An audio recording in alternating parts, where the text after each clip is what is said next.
List చదవమంటారా? కోడిగుడ్డు ముఖ్యమంత్రి, కోడిగుడ్డు మంత్రి చదవ. కొండల్ని కొల్లగొట్టి మట్టి కంకర అమ్మేసుకోవడంలో కోడిగుడ్డు మంత్రి సిద్ధహస్తుడు.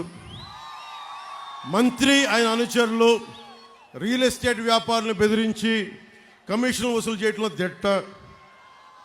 రకరకాల బినామీల్ని పెట్టి కసింకోట మండలం, మనకి విశ్వనాథపేట మండలం కసింకోట గ్రామంలో దాదాపు ఎన్ని వందల ఎకరాలు చేశారో.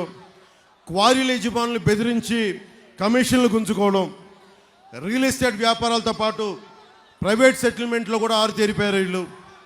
పాసు పుస్తకాలు ఇవ్వాలన్నా, మ్యూటేషన్లు జరగాలన్నా మంత్రి బినామీల అనుమతి తప్పనిసరి.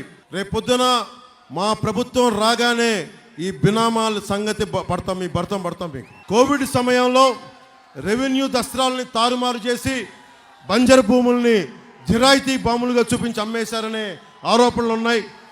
జాతీయ రహదారిని ఆనుకొని ఉన్న గ్రామాల్లో ఇనాం అసైన్ భూములపైన వీళ్ళు దోచేయడానికి సంసిద్ధంగా ఉన్నారు. దోచేశారు కొంత.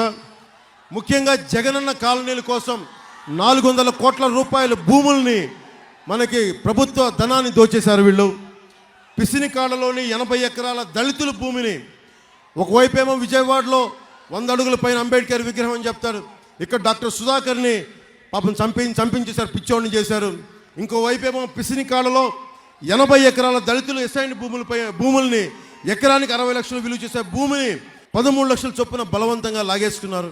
మంత్రి బినామీల్లో ఒకరు, కోడిగుడ్డు మంత్రి బినామీల్లో ఒకరు. కసింకోట మండలంలో జగనన్న కాలనీలకి ప్రభుత్వంలో ఎక్కువ ధరలకు భూములు కొనుగోలు చేయించి కొంత రైతులకు ముట్ట చెప్పి మిగతాది వాళ్ళ సొంత జేబులు వేసుకున్నారు.